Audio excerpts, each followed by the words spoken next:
잠시만요. 잘못하.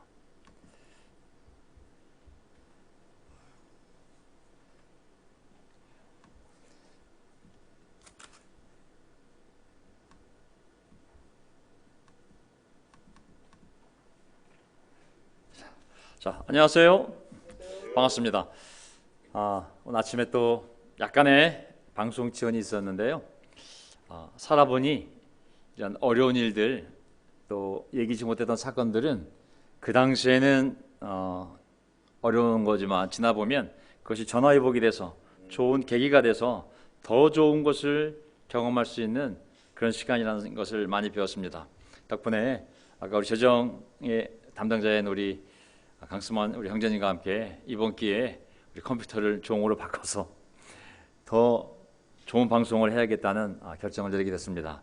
자, 저희 이 교회 건물에 오게 되면요, 항상 이 오른쪽에 예수님과 12 사도들이 성찬을 나누는 사진이 있습니다. 정부가 대면 예배를 금지시켜도 항상 예수님과 12분 여기 와 계시기 때문에 항상 교회 오면 영적인 교제를 나눌 수 있는 충분한 준비가 된 것 같습니다. 너무 기쁘고요. 자, 또 어려운 상황이지만 항상 주님 안에서 매사, 만사, 범사 기뻐하고 감사하고 우리 기도하라는 주님의 말씀처럼 오늘도 또 주님 주신 이 인생을 감사하고 그리고 기뻐하며 또 기도하며 하루를 보냈으면 너무나 좋겠습니다. 자, 오늘 저의 설교는 에스라서 말씀을 가지고 진행할 텐데요. 오늘 설교 제목은 나는 절대로 너를 잊지 않겠다라는 주님의 말씀입니다. 주님께서 분명히 말씀하십니다. 나는 절대로 너를 잊지 않겠다. 오늘 이 본문이 나오는데요. 오늘 주제는 하나님의 사랑. 인간의 사랑과 비교할 수 없는, 감히 인간의 사랑과 비교할 수 없는 하나님의 사랑, 또 하나님의 능력, 사람의 기대와 생각을 초월하는 하나님의 능력을 가지고 함께 말씀을 공부하도록 하겠습니다. 오늘 설교 요점은요, 끊어지지 않는 하나님의 사랑의 언약입니다. 첫 번째 포인트는 끊어지지 않는 하나님의 사랑의 언약. 우리가 사람들의 이 말과 맹세와 약속이 너무 허무해서 사기꾼과 거짓말이 정말 날로 더 섞고 속이는 자가 많아지고 있는데요. 하지만 하나님의 사랑은, 하나님의 이 신실하심은 절대 변하거나 끊어지지 않거든요. 그래서 오늘 끊어지지 않는 하나님의 사랑의 언약을 하나님이 스스로 말씀하십니다. 두 번째, 세상의 중심, 바로 성전과 하나님의 백성인 거거든요.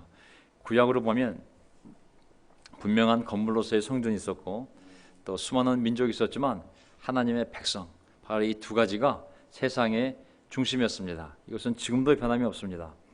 하나님의 백성이 바로 이 우주의 중심입니다.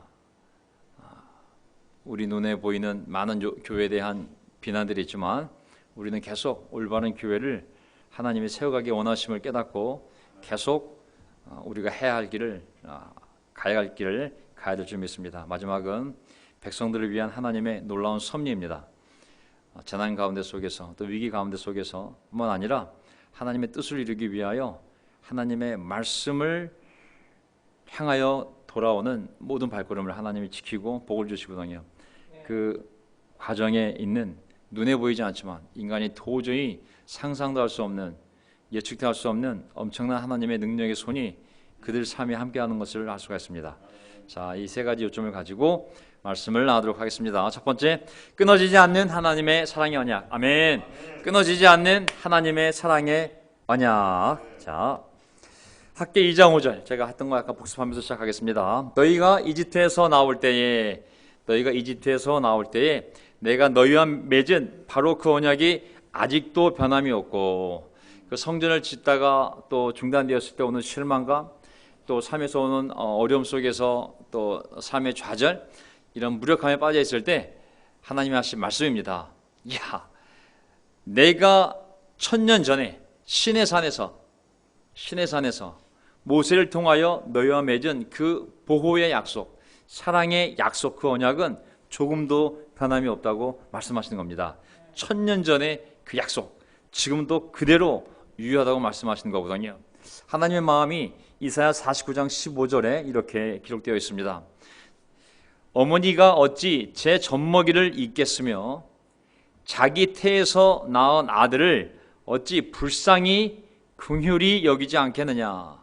비록 어머니가 자식을 잊는다 하여도, 설사 어머니가 자식을 잊는다 하여도 나는 절대로 너를 잊지 않겠다. 아멘.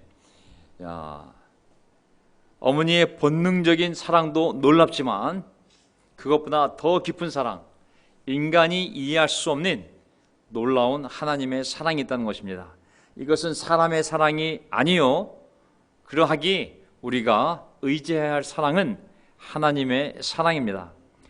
사람의 교리와 전통, 사람의 사랑이 절대로 하나님의 사랑을 가리고 막지 않도록 우리는 조심해야 됩니다. 우리 신앙의 중요한 내용은 하나님이 우리를 사랑하시며 우리를 사랑하시겠다는 그 약속은 절대로 변하지 아니하며, 설사 우리 눈에 하나님이 보이지 않았지라도 우리는 하나님 눈에 분명히 보이고 있으며 그분의 계획은 변함이 없다는 사실을, 그래서 이 사랑 안에서 우리가 안정감을 갖고 자존감을 세우고 그리고 어떤 상황 속에서도 기쁘게 감사하며 살아갈 수 있는 근거가 됨을 다시 한번 확인하시기를 바랍니다. 아멘. 예. 어머니가 자식을 잊는다 해도, 물론 그런 일이 벌어지지 않지만 설사 그런 일이 벌어진다 할지라도 하나님이 나는 너희를 절대로 잊지 않겠다.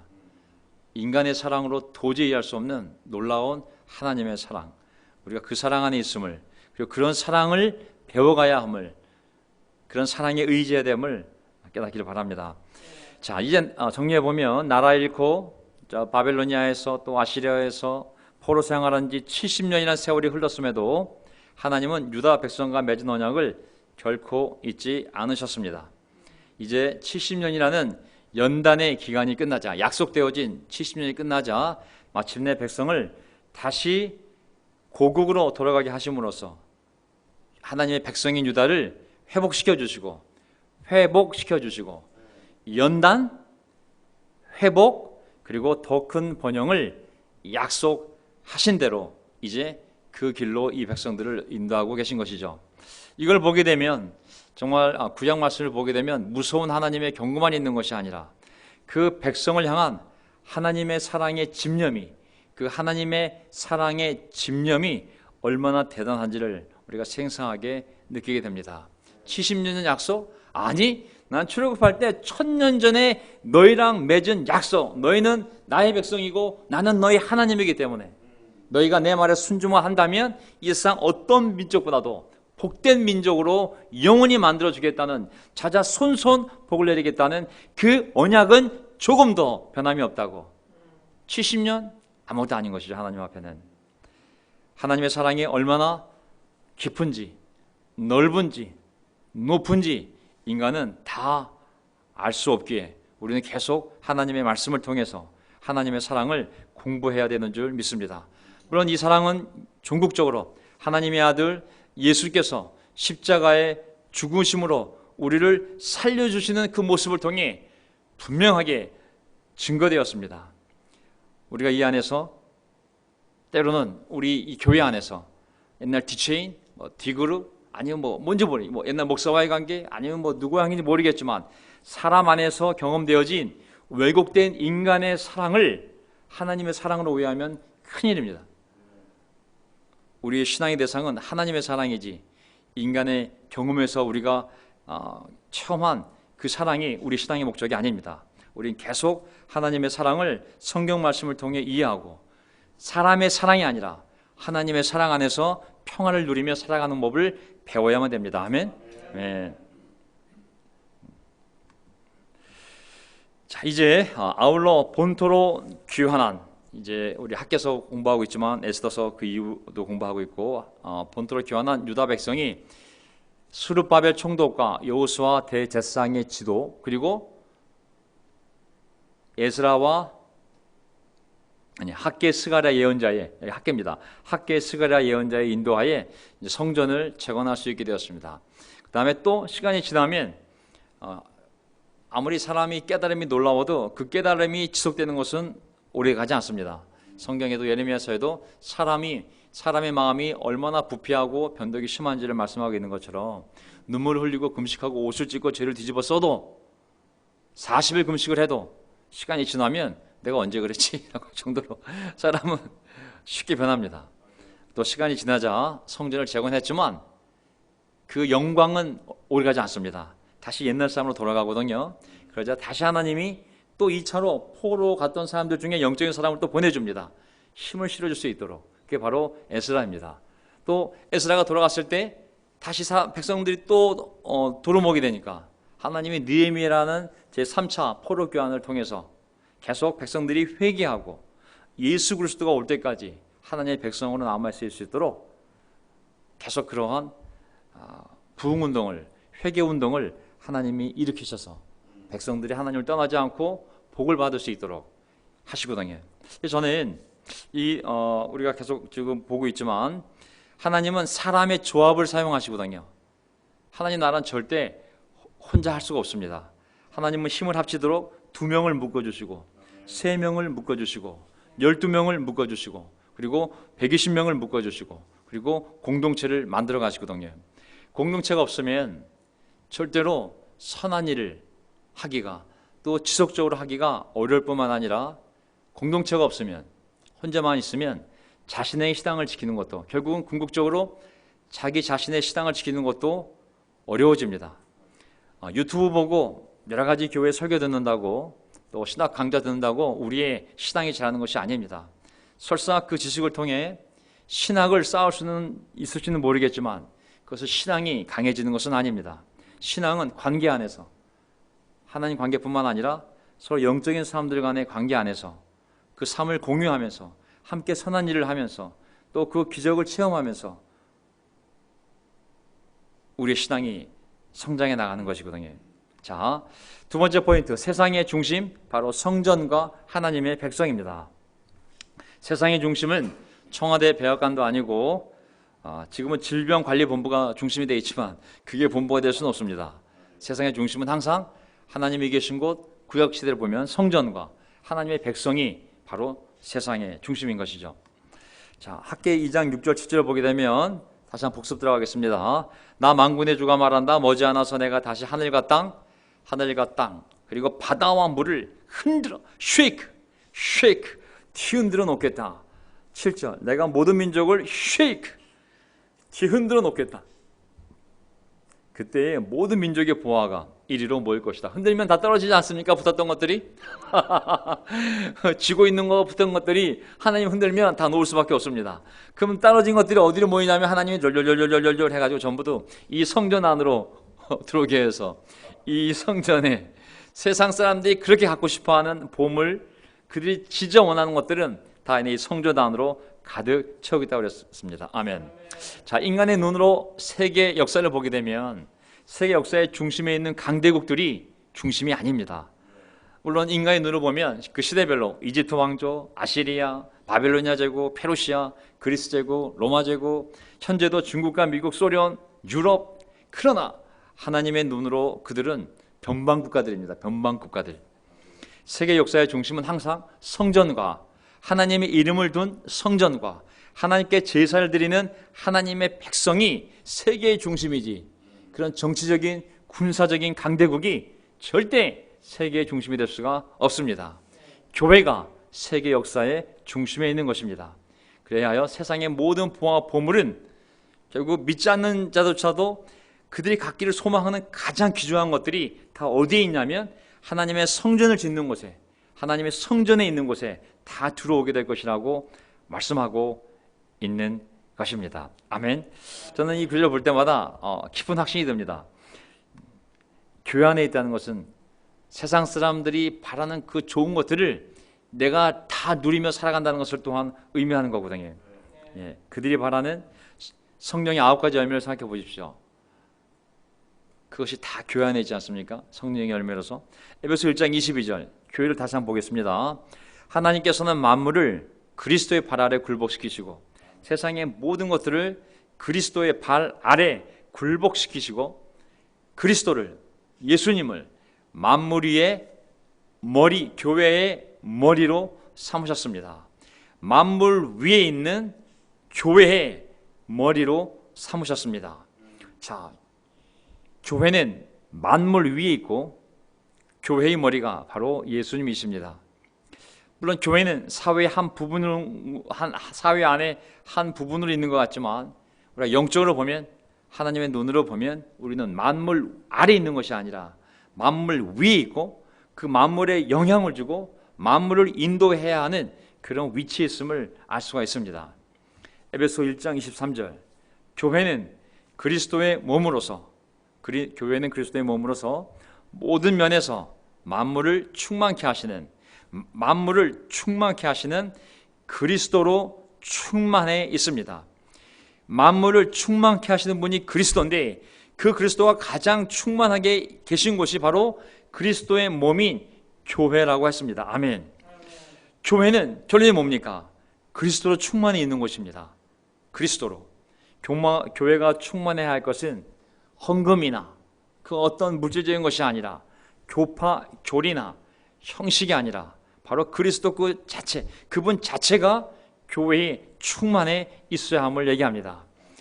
교회 안에서 그리스도의 향기가 넘쳐나고 그리스도의 말씀으로 충만해 있고 그리스도를 닮아가려는 사람들이 충만해 있는 교회, 그것이 바로 우리가 세우고자 하는 교회가 아니겠습니까?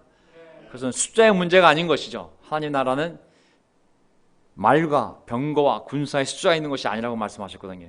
진정성, 거기에 진정한 그리스도의 말씀이 있는지, 그리고 정말 그리스도의 말씀대로 살려는 사람들이 모여 있는 것, 그게는 참된 교회라고 생각합니다. 그런데 안타깝게도 마귀는 이 교회를, 이 놀라운 만물 위에 있는 그리스도가 충만한, 세상 만물을 충만케 하시는 그리스도가 충만한 그 교회를 마귀는 세상의 문자로 만들어서 사람들을 구원의 길로 들어오지 못하게 하는 것이죠. 하나님은 이 교회를 진리의 기둥과 터요, 하나님의 가족이요, 만물 위에 있는 하나님의 몸이라고 말씀하셨습니다. 하지만 우리가 이 현실을 바라보게 되면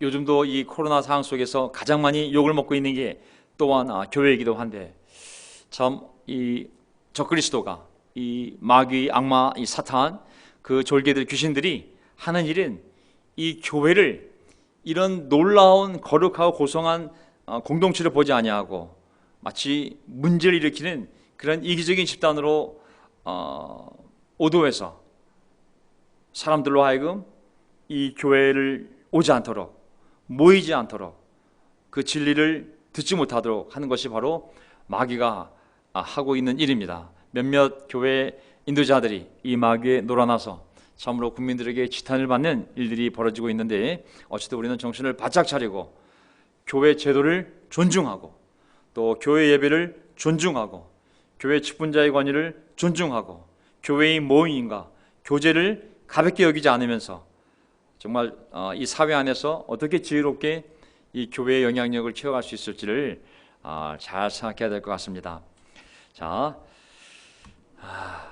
이거 보입니까? 이거 나중에 여러분 찍을 수 있으면 한번 찍으면 좋은데, 이제 앞으로 우리가 공부할 내용 제가 정리한 건데, 이것만 머릿속에 아니면 어디다가 좀 갖고 계시면 나중에 우리가 학계 스가랴가 동시대 예언자라고 하지 않았습니까? 스가랴가 좀 더 후대까지 더 살았기 때문에 거쳐져 있긴 하지만 어쨌든 동시대에 학계와 스가랴가 같은 예언자고, 또 에스라와 느헤미야가 또 동시대의 예언자입니다.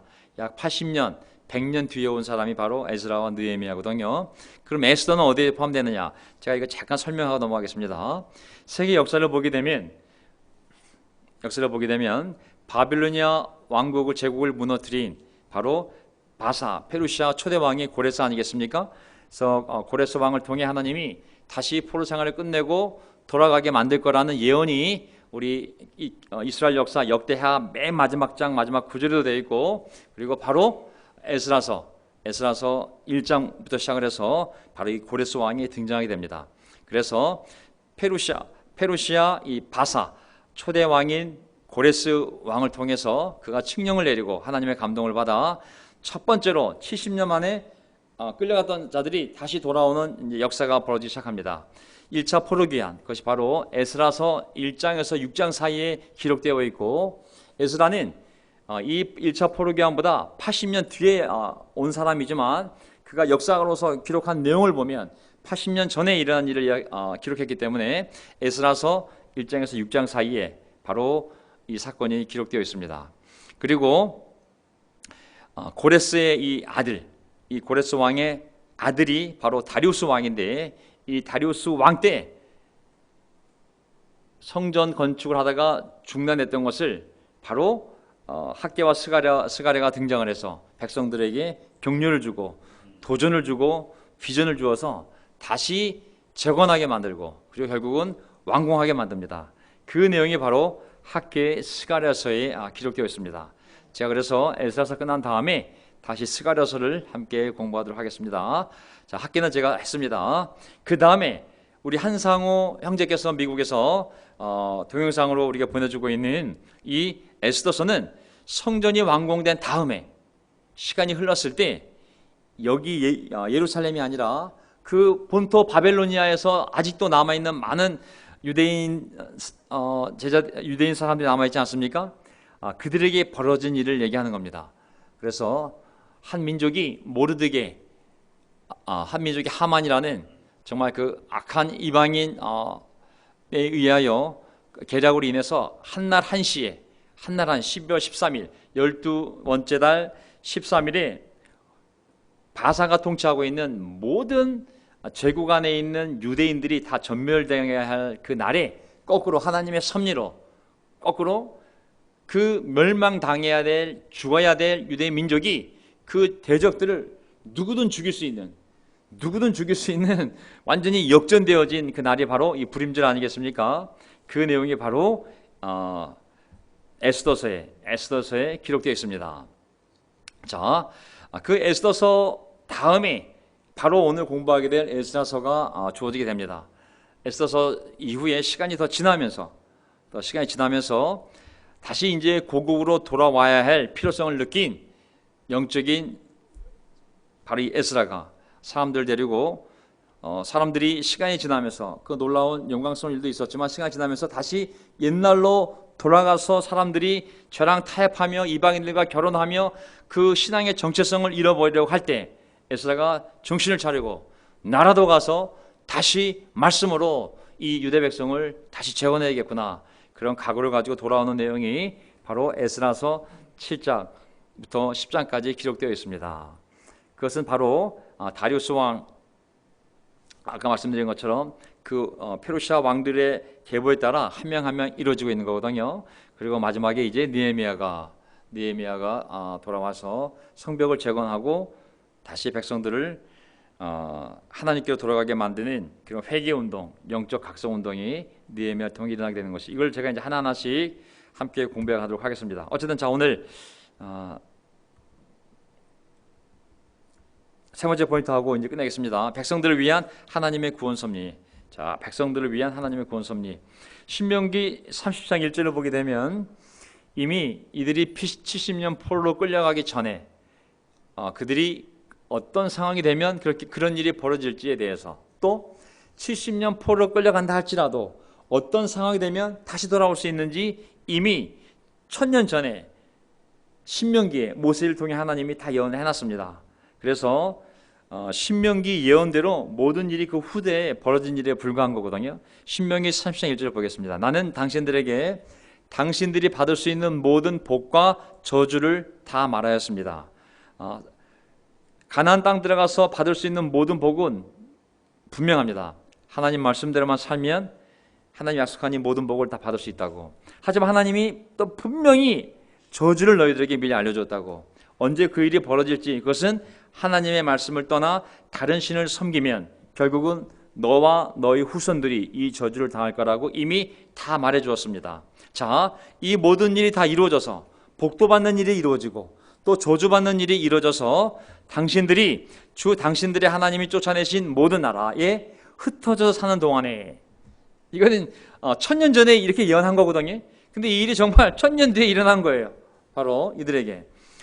당신 하나님이 쫓아내신 모든 나라에, 아시리아가 있든 바빌로니아가 있든 어디에 가 있든지 간에 흩어사는 동안에 당신들의 마음에 이 일들이 생각나거든. 정말 모세를 통한 하나님이 이미 우리가 이렇게 살면 이런 일이 벌어질 거고, 하지만 그럼에도 불구하고 우리가 이렇게 하면 하나님이 다시 해주신다고 그랬어 라고 생각나거든, 이런 말씀이거든요. 그러면 이제 정성을 다하여 하나님 말씀으로 돌아오라는 말이 이어집니다. 하나님 말씀으로 돌아오면, 회개하고 돌아오면 3절, 당신들의 하나님이 당신들을 돌이키시고 당신들을 불쌍히 여기셔서 포로 생활에서 돌아오게 하여 주실 것입니다.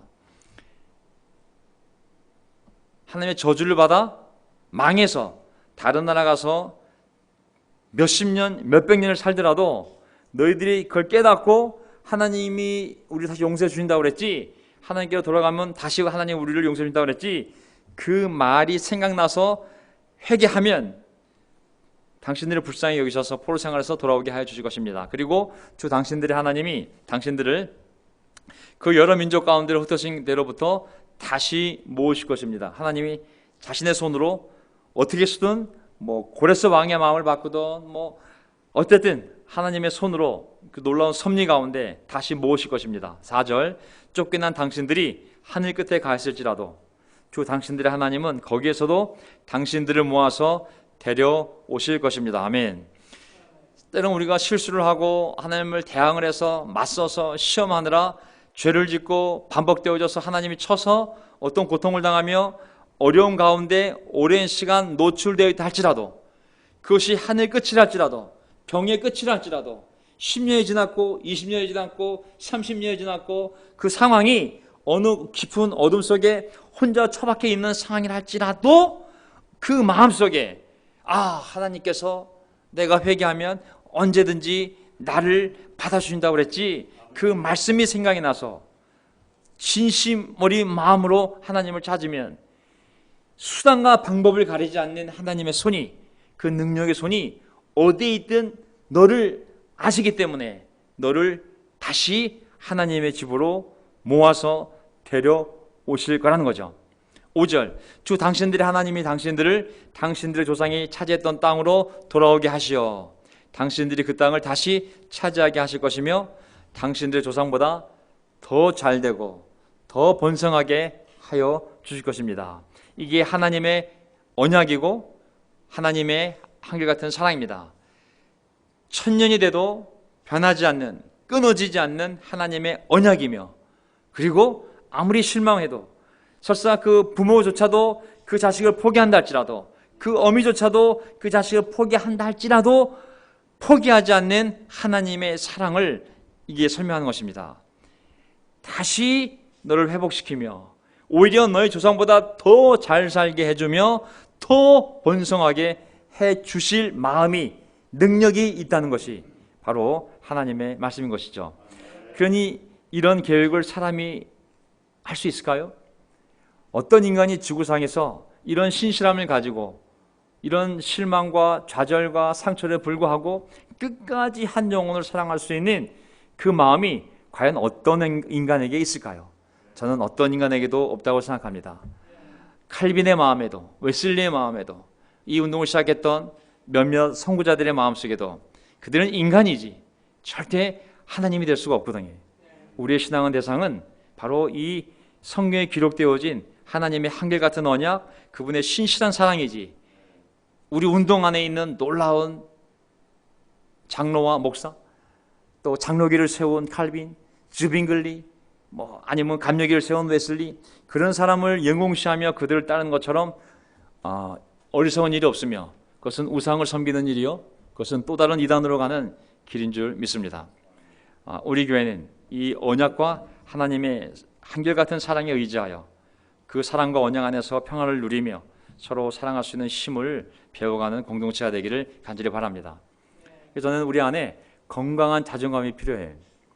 건강한 자존감. 그건 뭐냐면 우리가 제자 훈련 운동이기도 한데 우리가 사람을 통해, 하나님의 사람을 통해 우리를 훈련시키기도 하지만 훈련시키는 사람의 약점과 그 사랑의 한계가 있거든요. 우리의 사랑에 분명한 한계가 있거든요. 우리가 사람을 통해 도움도 받지만 사람을 통해 상처도 많이 받습니다. 그래서 그거를 넘어갈 수 있는 힘이 필요해요. 그게 뭐냐면 바로 하나님의 사랑이요 하나님의 약속인 것입니다. 거기서 영적 자존감을 굳건히 세우고 부족한 목사, 문제 있는 장로, 그리고 모자란 사람들이 모여서 이 교회를 세워갈 때 우리의 한계를 뛰어넘는, 그들의 약점과 인간적 한계를 뛰어넘는 하나님의 사랑, 하나님의 약속을 기억하며 우리는 우리가 해야 할 바를, 우리가 있어야 할 자리에서 굳건히 해나가다 보면 모든 것이 하나님 뜻대로 되어질 날을 우리가 볼 줄 믿습니다. 아멘. 예. 그래서 우리가 할 일은 뭡니까? 너희는 먼저 하나님 나라와 하나님 의를 구하여라. 그리하면 이 모든 것을 너희에게 더하여 주실 것이다. 어떤 상황에서도 우리가 하나님 나라를 놓으면 안 됩니다. 목사에 대한 실망, 장로에 대한 실망, 조직에 대한 실망, 교회에 대한 실망, 분열에 대한 실망, 그런 것들이 들어오면 마귀가 사용을 해서 우리가 신앙을 떠날 수가 있습니다. 사람 떠나도 됩니다. 목사가 마음에 안 들면 하나님의 목사를 치든지, 아니면 여러분이 잘못됐으면 여러분이 떠나도 됩니다. 하지만 어떤 상황에서도 하나님의 나라와 의를 구하는 것을 멈추게 되면 그것은 가장 어리석은 일인 것입니다. 하나님 분명히 우리를 자신의 눈동자처럼 보호한다고 말씀하셨습니다. 스가랴서에 나오거든요. 내 백성을 건드리는 것은 내 눈동자를 건드리는 거라고. 어떤 인간이 이 말을 표현할 수 있겠습니까? 오직 하나님만이 하실 수 있는 말씀인 거거든요. 하나님의 날개 그늘 아래, 목사의 날개 그늘 아래가 뭐가 있겠습니까? 어떤 장로의 날개 그늘 아래 그렇게 완벽하겠습니까? 부질없는 짓입니다. 오직 하나님의 날개 그늘 아래, 그리고 하나님의 능력의 손에 우리가 의지해야 됩니다. 우리가 운동을 만들고 교파를 만들고 우리 숫자가 10만이야, 20만이야, 30만이야, 우리가 전 세계에 어쩌고 저쩌고 거기에 힘이 있는 것이 아닙니다. 하나님의 능력의 손에 우리가 의지하는 것을 배워야 되는 줄 믿습니다. 그래서 이렇게 해서 이제 마지막 끝부분에 에스라가 이어지는데요. 에스라서 7장부터 이제 시작이, 제가 6장까지 했거든요. 이제 7장부터 7장만 오늘 하고 끝내겠습니다. 7장만 하고 맛보기를 해야 되니까. 에스라 7장을 보게 되면 드디어 이제 6장까지가 뭐냐면 성전을 재건하고, 포로로 갔다가 끌려온 사람들이 성전을 지으려다가 적들의 방해로 어쩔 수 없이 놓게 됩니다. 16년 동안. 그러다 보니 16년 동안 성전 짓다가 놨기 때문에 성전 일을 짓는 일을 멈추게 되자 사람들 마음이 전부 다 세상으로 합니다. 세상으로. 내 집, 내 삶, 내 가족. 그러면서 하나님 보시기에 부정한 상태로, 정말 하나님 보시기에 부정한 상태가 되거든요. 그때 바로 학개와 스가랴가 등장해서 다시 성전을 지으라는 하나님의 메시지를 전해주게 됩니다. 그래서 그들이 다시 성전을 짓고 결국은 성전을 완공한 다음에 멋진 절기 행사를 지키면서 온 백성의 눈물을 흘리며 감격스러운 모습이 바로 에스라 6장에 나옵니다. 하지만 6장이 지난 다음에 7장이 이어지는데 어떤 일이 벌어지냐면 1절을 보세요. 이런 일들이 지나가고 성전을 다 짓고 감격스러워하고 멋진 제사를 지내고, 근데 이런 일들이 다 지나고 난 다음이다. 페르시아의 아닥사스다 왕이 다스리던 때에 에스라라는 사람이 바로 이 유대가 아니라 바로 이 바벨론 땅에 살고 있었어요. 그의 아버지는 누구누구이고, 알고 봤더니 그 집안이 대제사장 아론의 후손이었던 겁니다. 자, 그때 이 에스라가 이제 바벨로니아에서 돌아오게 됩니다. 그는 주 이스라엘의 하나님이 주신 모세 율법에 능통한 학자였습니다. 비록 남의 땅에 가 살고 있지만 높은 바빌로니아의 어떤 고위 관료가 되었지만 하나님 말씀을 아주 열심히 연구한 학자였습니다. 하나님이 그를 잘 보살피셨으므로, 하나님이 그를 잘 보살피셨으므로 그 페르시아 왕은 에스라가 요청하는 것은 무엇이나 다 주었습니다. 무엇이나 다 주었습니다. 자, 하나님이 그를 잘 보살폈다는 것이 바로 하나님의 섭리다. 하나님의 섭리는 눈에 보이지 않지만 이 섭자가 간섭할 섭자예요.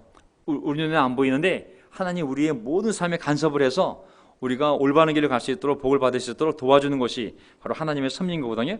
남의 나라 포로로 끌려갔지만 하나님의 보이지 않는 손이 그와 함께해서 하나님이 그를 잘 보살피게. 왜냐하면 그를 잘 보살펴야 그가 하나님 말씀을 계속 연구해서 언젠가 그 말씀을 가지고 고국에 돌아와 그 백성들을 말씀으로 인도할 수 있기 때문에 하나님이 그를 잘 보살펴 줬다고 설명하고 있습니다. 7절 보세요.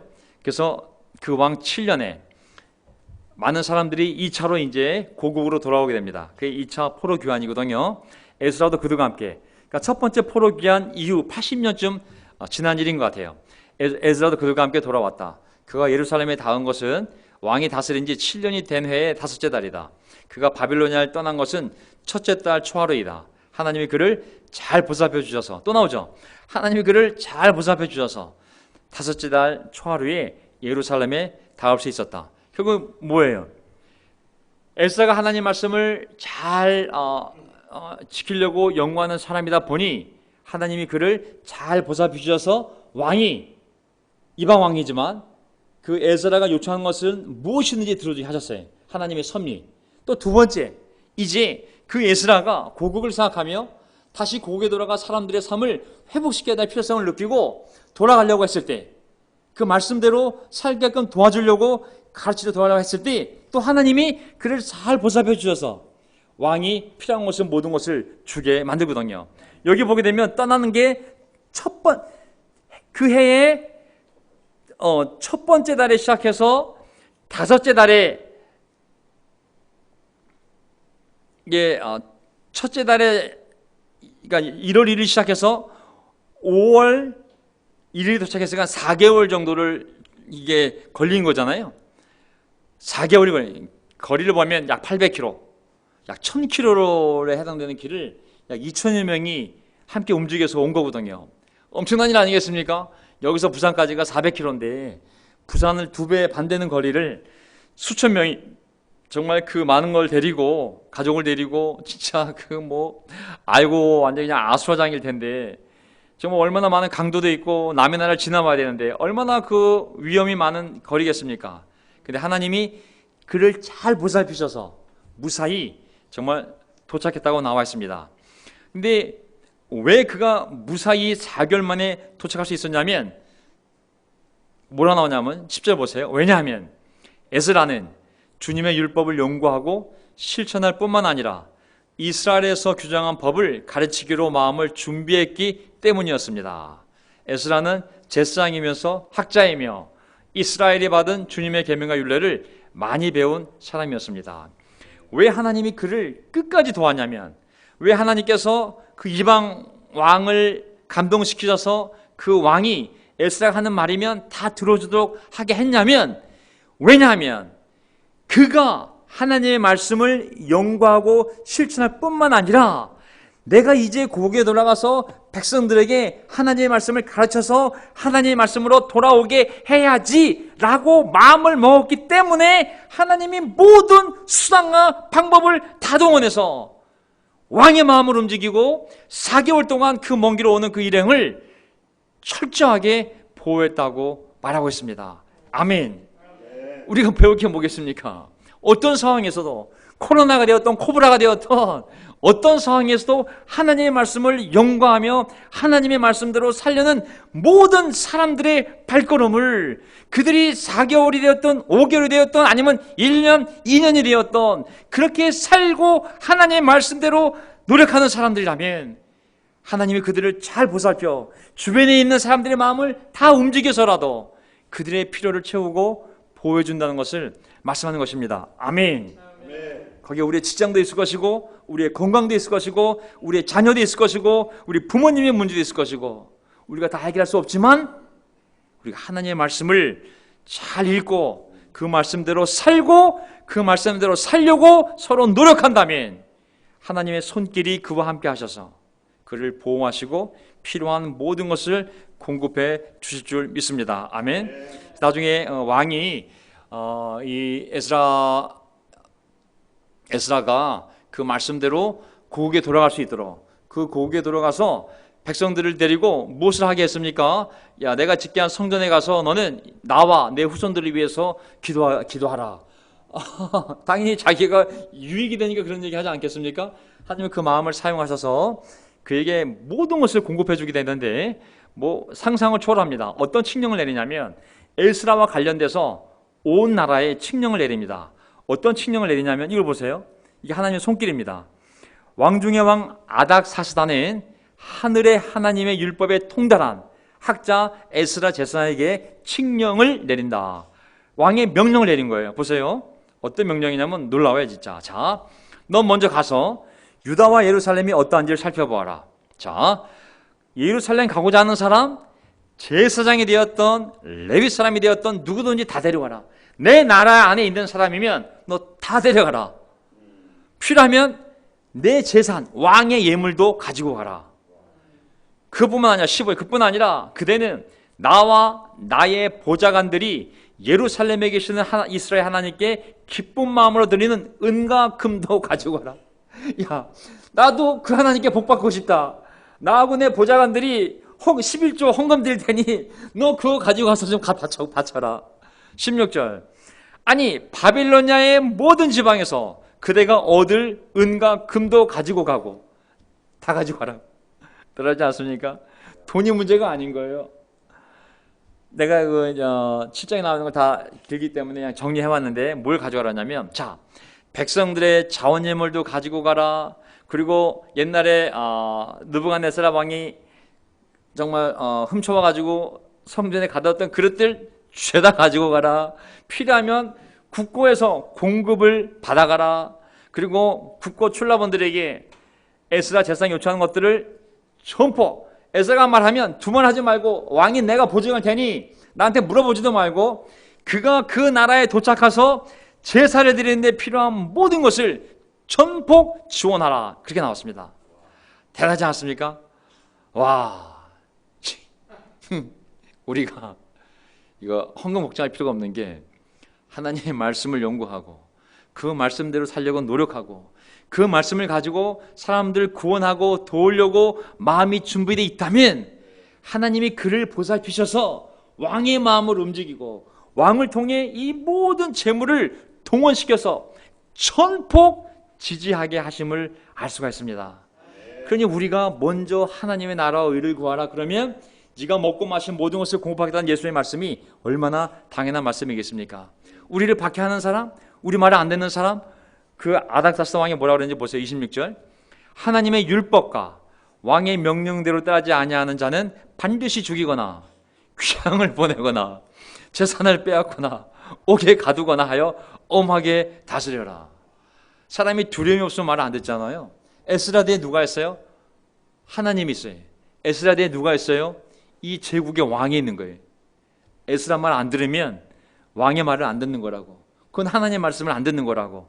죽이거나 귀양 보내거나 재산 뺏거나 옥에 가두거나 무슨 방법을 통해서라도 엄하게 다스려서 그 말에 순종하게 하라는 것이잖아요. 아멘. 그래서 이제 이게 마지막 찬양이고 끝입니다. 보세요. 에스라가 결국은 고향에 들어와서 이 모든 과정을 되돌아보며 이런 찬양을, 기도를 드리게 됩니다. 주 우리 조상의 하나님을 찬양하여라. 하나님은 왕에게 예루살렘에 있는 주님의 성전을 영화롭게 하려는 마음을 주셨다. 왕에게 28절. 또 나에게 자비를 베푸셔서 내가 왕과 보좌관들과 권세 있는 고관들에게 총애를 받게 하여 주셨다. 주 나의 하나님이 이처럼 나를 돌봐 주심으로 나는 힘을 얻어서, 주 나의 하나님이 이처럼 나를 돌봐 주심으로 나는 힘을 얻어서 이스라엘 백성 가운데서 지도자들을 불러 모아 함께 예루살렘으로 올라올 수 있었다. 아멘. 우리가 이 말씀에서 확신을, 힘을 얻기를 간절히 바랍니다.